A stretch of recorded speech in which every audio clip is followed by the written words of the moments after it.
우리는 지금 알렉산드리아 배에 탄 사람들이 유락굴락 광풍에 곧 직격탄을 맞아서 고통당하고 있는 그들의 모습을 보고 있습니다. 그들은 출항한 지 얼마 안 돼서 이미 이 광풍에 휩쓸려서 무려 거의 보름 가까이 큰 고통을 당하게 되었습니다. 성경에 보면 구원의 여망이 없어졌다 이 말을 하는 거 보면 이제는 생명조차 어떻게 담보할 수 없을 만큼 절망에 빠졌다는 것을 말합니다.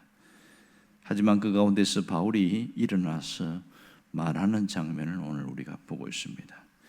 21절에 보면 오늘 주목할 단어가 나오는데 그 뭐냐면 내 말을 듣고 떠나지 아니하였으면 좋을 뻔하였느니라 이렇게 말합니다. 바울이 일어서서 그들에게 지금 절망 가운데 있는 이들에게 내 말을 듣고 떠나지 말아야 했다 이렇게 얘기합니다. 사실 이들은 바울의 말을 듣지 않았습니다. 왜냐하면 죄수 바울이 하는 말이 무슨 대단한가 그런 생각을 했기 때문에 오히려 무시했던 것이죠. 그들은 정말 죽음의 광풍에 휩쓸려서 죽음의 현장에 지금 맞닥뜨렸을 때 이제 그렇게서야 바울의 말이 진짜였던 것을 실감하게 된 것이죠. 그러면 여기서 우리는 왜 바울이 제일 먼저 따뜻한 위로의 말이 아닌 왜 내 말을 듣지 않고 이렇게 와서 이렇게 고생합니까? 이 얘기를 왜 하냐는 거예요. 어떻게 보면 바울이 하는 말이 그들이 말을 듣지 않은 것에 대해서 비난하는 것처럼 들리기도 합니다. 정말 바울이 그래서 그렇게 하는 말인가? 사실은 그게 아님을 알 수 있습니다. 왜냐하면 바울은 하나님의 사람이었습니다. 비록 쇠고랑에 찬 죄수의 모습이었지만 분명히 하나님의 사람임이 맞습니다. 하지만 저들은 바울이 하나님의 사람이라는 것을 알아볼 리가 없었죠. 당시 배를 출항할 당시는 아주 힘 있는 사람, 목소리 큰 사람의 말이 더 신뢰성이 있었습니다. 선장과 선주의 말, 그리고 다른 어떤 사람들의 말을 더 힘있게 따르고 결국 백부장은 이들의 말을 더 신뢰했던 것을 알 수 있습니다. 그 결과 엄청난 고통을 당했습니다. 바울이 그러면 내 말을 듣고 떠나지 않았으면 좋을 뻔했다. 이 말을 하는 이유가 뭐냐는 거예요. 그것은 원점으로 돌아가서 지금부터 내가 하는 말을 잘 들으십시오. 그 뜻입니다. 그러니까 이 어려움을 당한 것은 사실은 처음부터 제가 이렇게 될 것이라고 얘기하지 않았습니까? 그렇게 이야기하는데 이 말을 안 들은 것은 내 말이 아닌 하나님이 내게 말씀하신 것, 다시 말해서 하나님의 말씀을 안 들은 거기 때문에 이렇게 큰 타격을 입게 된 겁니다. 이런 얘기를 하고 있는 거죠. 그들이 하루 이탈 풍랑에 그렇게 시달렸으면 결코 이 말을 들었지 않겠지요. 그러나 도무지 살아날 수 있는 희망이 1%도 보이지 않으니까 바울의 말에 집중할 수밖에 없었습니다. 사실 이제부터 하는 내 말을 잘 들으십시오. 여기에 무게가 더 실려 있습니다. 결국 바울은 생명의 소중함을 다시 일깨워 주기 위해서 이렇게 한 말임을 알 수 있습니다.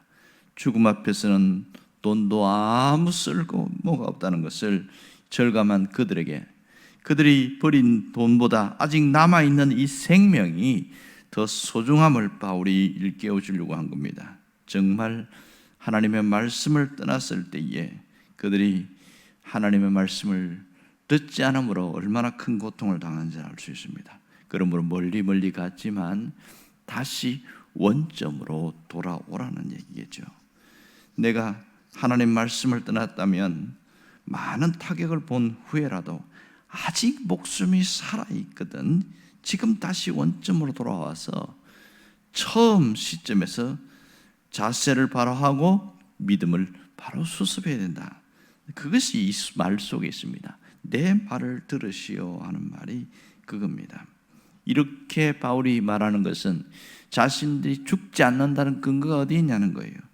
그것은 어젯밤에 하나님의 사자가 내 옆에 와서 말하는데 네가 로마 황제 가이사 앞에서 말하게 될 것이고, 그리고 여기 있는 모든 사람들은 생명에 손상이 없을 것이다. 다 모두 너에게 맡겠다. 그 얘기를 했기 때문에 그렇습니다. 이렇게 말했기 때문에 자신 있게 이야기한 거죠. 이것은 단순히 그냥 하는 것이 아니라 어떤 면에서 사신의 자격으로 이들에게 하는 말이라고 할 수 있는 것이죠. 자, 오늘 여기서 우리에게 주는 중요한 교훈이 있습니다. 그것은 혹시 우리가 실수해서 잘못을 해서 하나님의 말씀을 떠날 수도 있어요. 어떤 사건이나 어떤 상황을 통해서 내가 깨달았다면 빨리 돌이키라는 것이죠. 다시 원점으로 돌아와서 처음부터 다시 시작하라는 것이죠. 정신을 차리고 마음을 가다듬고 신앙을 바로 세워나가는 것, 이것이 중요하다. 왜냐하면 생명의 소중함을, 그것이 여기에 있기 때문에 그렇습니다. 여러분, 신앙생활을 하다 보면 정말 내 뜻과 내 의지와 상관없이 신앙과 멀리 떨어진 모습으로 살아갈 때가 정말 많습니다. 그래서 참 우리가 하나님 앞에 얼굴을 들이밀 수 없는 만큼 그런 어려움 당할 때가 있어요. 어떤 분은 보니까 친구를 잘못 만나서 신앙과 정반대 모습으로 살아갔던 그런 사람들이 있습니다. 어떤 분은 동업자와의 거래 때문에 더 좋은 결과를 얻기 위해서 자신의 신앙을 타협하고 그렇게 끌려가는 사람들을 봤습니다. 어떤 분들은 그렇게 타협해서 굉장히 처음에는 좋았는데 나중에 굉장히 후유증이 심각한 상황이 생깁니다. 이것이 죄라는 것이 우리에게 들어오게 되어지면 우리 신앙은 여지없이 무너집니다. 문제는 죄가 우리 속에 들어올 때에 나타나는 현상이 뭐냐면 도망치는 겁니다. 희한하지요. 하나님과의 관계가 그렇게 좋았는데 친밀한 관계에 있던 사람이 죄라는 것이 가운데 쑥 들어오게 되어지면 그렇게 두려울 수가 없어요. 도망치고 싶은 거예요. 하나님의 친밀함이 두려움으로 바뀌는 거죠. 설교를 준비하다 보니까 어떤 분의 얘기를 써놨는데 자기 어릴 때 이야기를 써놨어요. 그렇게 착하던 애가 그 학교 옆에 있는 그 옛날에 있는 가게에 그 불량식품인데 그렇게 먹고 싶은데 어머니가 못 먹게 하는 거예요. 돈은 없고. 그래서 어머니 지갑에서 그때 한 500원짜리인가 지폐 500원짜리를 훔쳤어요. 옛날에는 500원짜리 지폐가 있었거든요. 그걸 갖고 맛있게 사 먹었어요. 너무 맛있더래요. 문제는 집에 못 들어가겠더라는 거예요. 그때부터 두려워지기 시작하는 거예요. 해가 뉘엿뉘엿 넘어가는데 집에 가서 엄마한테 맞을 거 생각하니까 못 들어가는 겁니다. 그래갖고 들에 있는 그 볏집단 속에 그게 있었고 해가 넘어갔는데도 안 들어가는 거예요. 그러니까 걱정이 되니까 엄마는 형들하고 와서 막 찾아다니죠. 결국은 돌아왔는데 부들부들 떠는 거예요. 그 짜릿한 맛보다는 그 뒤에 후유증이 얼마나 큰지. 호되게 야단 맞어요. 호되게. 돈을 가져간 것보다 훔친 것에 대한 그것에 대해서 아주 그냥 혼을 내요. 그게 오랜 시간이 지나도 기억이 될 만큼 그렇게 됐습니다. 보세요. 어머니와의 그렇게 사이가 좋았는데 지갑에서 지폐 500원짜리 하나 훔쳤다고 그것이 얼마나 두려움을 주는지. 이렇게 사람은 어떤 죄가 들어오면 자신의 것을 감추려고 하는 그런 본능이 살아나게 되었습니다. 여러분, 죄인이 가장 힘들어하는 게 뭐냐 하면 회개입니다. 알면서도 하지 않는 것이 회개입니다. 우리가 신앙생활하면서 귀에 못 박히도록 듣는 것 중에 하나가 회개하랍니다. 그런데요, 정말 듣기 싫은 말이 뭔지 아세요? 회개하라는 말입니다.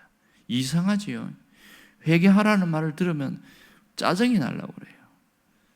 내가 뭐 무슨 큰 사람을 죽였냐? 뭐 그렇게 내가 잘못했냐? 그런 막 반발심이 막 일어나기 시작하는 거예요. 그런데 성도들이 보면 알면서도 회개하라는 말에 대해서 거부감이나 회개를 잘 안 하는 사람이 굉장히 많다. 그런 데이터가 나왔어요. 그래서 왜 안 하느냐? 대략 한 두어 가지 문제, 한 세 가지 문제가 있더라, 그런 통계가 있는데요. 첫 번째는 회개를 너무 쉬운 것으로 생각하기 때문에 그렇다는 겁니다. 회개 그냥 하면 되지, 그런 생각하는 사람이 있다는 거예요. 거기 보니까 이것은 사탄의 속임수다, 이렇게 이야기 써놨습니다. 사탄은 죄를 심각한 것으로 여기지 않게 만든다, 이렇게 얘기하는 거예요. 그냥 회개하면 되는 거지 뭐. 두 번째는 회개는 내가 마음만 먹으면 언제든지 할 수 있다, 그런 의식이 있다는 거예요. 성경에는 회개가 그렇게 쉬운 것처럼 보이지만 사실은 양심의 가책을 느끼는 것과 회개는 다르다는 이야기를 하고 있습니다. 사람들은 착각하는 게 자기의 양심의 가책을 느끼고 괴로움 있는 것을 회개라고 생각합니다. 그런데 우리가 알듯이 양심의 가책을 느낀 사람들 중에 많이 있지만 회개하지 않은 사람이 있습니다. 대표적인 사람이 가룟 유다입니다. 그는 예수님을 팔아먹은 것에 대해서 괴로움을 느꼈지만 결국 자살하고 말았습니다. 사울도 늘 자신이 잘못한 것에 대해서 후회함이 많이 있었어요. 구약의 왕 사울도. 그러나 회개하지 않았습니다. 또한 악한 아합 왕도 포도원을 강제로 빼앗은 것에 대해서 마음에 죄책감이 느끼고 있었습니다. 나중에 그는 회개했지만, 여러분, 사람이 이렇습니다. 하나님의 형상으로 지음받았기 때문에 양심이라는 것이 있어요. 그것이 눌리는 그건 회개 아니거든요. 참된 회개는 하나님이 부어주시는 은혜다, 그렇게 이야기하더라고요. 그래서 제가 곰곰이 생각해 봤어요. 정말 회개가 쉬운 건 아니구나. 세 번째는, 회개는 예수를 믿을 때에 처음 믿을 때 지나가는 통과 의례로 생각하기 때문에 회개를 잘못 이해한다, 이렇게 말합니다. 한번 회개의 눈물을 흘리고 나면 평생 회개할 필요가 없는 것처럼 그렇게 말한다는 거예요. 왜냐하면 하나님은 사랑의 하나님이고 용서의 하나님이기 때문에 회개할 필요 없다, 이걸 강조하는 이단이 구원파잖아요. 구원파는 한 번 회개하면, 예수 믿을 때 회개하면 더 이상 예수 믿고 난 이후에 윤리적인 죄는 뭐든 회개할 필요 없다고 강조하고 있습니다. 그들의 영향을 받은 사람들은 실상 회개하지 않고 살아갑니다. 그러나 성경에서 말하는 거 보면 회개하는 것이 얼마나 중요한지를 다시 한번 가르쳐 주고 있습니다. 여러분, 우리가 분명히 깨달아야 할 것은 진정한 신앙의 사람은 회개를 잘하는 사람입니다. 진정한 신앙인은 전생애를 걸쳐서 항상 회개하는 성도가 되어야 됩니다. 여러분, 종교개혁을 했던 마틴 루터가 1517년에 로마 교황청에 반박문, 95개조 반박문을 내걸었는데, 깜짝 놀란 것은 그 첫 번째 문항이 회개에 관련된 문항이었습니다. 내용은 이렇습니다. 우리의 구주시며 주인이신 예수 그리스도께서 회개하라로 말씀하신 의미는 신자들의 전생애가 회개의 삶이 되어야 한다는 겁니다. 이 95개조 반박문 제일 첫 번째 나오는 문장입니다. 루터가 보니까 로마 교황청이 반박할 때 그들이 부패한 이유는 회개하지 않아서 나타났기 때문에 그렇다, 그가 그렇게 깨닫고 처음부터 회개에 대한 이야기를 하는 거예요. 그들은 회개는 처음 믿을 때에 지나가는 통과 의례로 여겼기 때문에 그 이후에는 회개할 필요 없다, 그런 의식이 있어서 그렇습니다. 정말 우리가 혹시 우리가 이런 오류를 범하고 있지는 않은지 돌아봐야 하는 것이죠. 모든 성도들은 전생애에 걸쳐서 끊임없이 회개하는 삶이 있어야 한다는 겁니다. 여러분, 두 종류의 사람이 있는데요, 회개가 어려운 이유는 자신이 이미 회개했다고 생각하면서 형식적인 신앙생활에 머무르는 그런 명목상 그리스도인이 있습니다. 어떤 분은 제가 양육할 때 몇 년 전에 보니까 그렇게 말하는 거예요. 아이, 뭘 그렇게 어렵게 생각해? 그냥 하나님 앞에 잘못했습니다 하고 그냥 주일날 그렇게 하면 되지. 평일에 또 잘못하고 하면 어떡해? 그 시큰 죄제도 주일날 하면 하나님 잘못했습니다 하면 용서해 주니까 그러면 된다고. 이분은 신앙생활을 교회 나온 지 45년 된 사람이에요. 내가 엄청 충격을 받았어요. 그 말을 듣고, 야, 저 사람은 저런 생각을 갖고 있구나. 이 명목상 그리스도인이라는 거죠. 두 번째는 회개하라는 말이 너무 멀리 느껴지기 때문에 오히려 외면하고, 그런 말 이제 나 그런 거 하기 싫어, 반복적으로 죄를 짓는 사람들이 있다는 겁니다. 성경은 읽는 사람들은 그 마음이 금강석 같다 이렇게 얘기하고 있습니다. 여러분, 하나님은 우리를 다시금 초청하고 있습니다. 하나님의 나라로. 우리 안에 하나님의 나라가 이루어지기를 원하는 거예요. 왜? 우리의 생명이 소중하기 때문에. 하나님 나라에 들어오는 조건이 뭐냐? 회개입니다. 언젠가 제가 이야기했잖아요. 회개는 내 영혼을 씻어내는 일이기 때문에 하고 또 해야 된다, 그렇게 얘기한 적이 있습니다. 여러분, 중요한 것은 우리 신앙이 정말 깨끗해지고 거룩해지는 것은 회개밖에 없습니다. 이 회개는 다시 고치는 겁니다. 다시 고치는 것, 리셋하는 것이죠. 다시 시작하는 힘은 여기에 있습니다. 여러분, 신앙을 다시 바로 세우기를 원하고 내 삶을 바로 세우기를 원하면 진정한 회개가 있어야 됩니다. 그러니까 제가 어떤 세미나에서 배울 때 회개를 할 때에는 진심을 다해서 회개하라 이렇게 이야기하는 거예요. 그러면서 참기름 이야기하는 겁니다. 참기름도 보면 90%가 진짜고 10%가 가짜면 진짜 참기름입니까 가짜입니까 이렇게 묻더라고요. 물어보니까 10%가 가짜니까 가짜라는 거죠. 그러면 참기름 이야기하면서 진짜 참기름은 100%입니다 이렇게 하는 거예요. 회개는 내 마음을 담아서 100% 담아서 회개해야 됩니다. 그러면서 회개에 대해서 이야기를 하는 거예요. 그때 깊이 저한테 각인됐어요. 내가 삶을 바꾸기를 원한다면 내가 있는 아킬레스건이나 이것이 풀리지 않은 부분은 끊임없이 회개할 때에 자신의 어떤 신앙에 바로 서게 된다는 거죠. 그런데 그냥 내가 마음만 먹으면 되지, 절대로 안 된다는 겁니다. 오늘 우리가 깊이 생각할 것은 길을 잃었으면 처음 왔던 길에서 다시 시작해야 합니다. 신앙의 길을 잃었다면 처음 다시 돌아가서 시작하는 겁니다. 그것이 회개하는 겁니다. 회개는 우리의 영혼을 리셋하는 겁니다. 우리의 삶을 리셋하는 것이 회개입니다. 그러므로 하나님은 우리의 영혼, 우리의 생명을 소중히 여깁니다.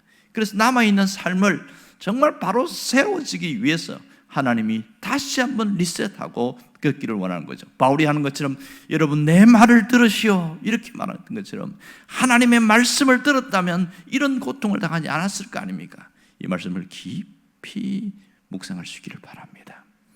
기도하겠습니다.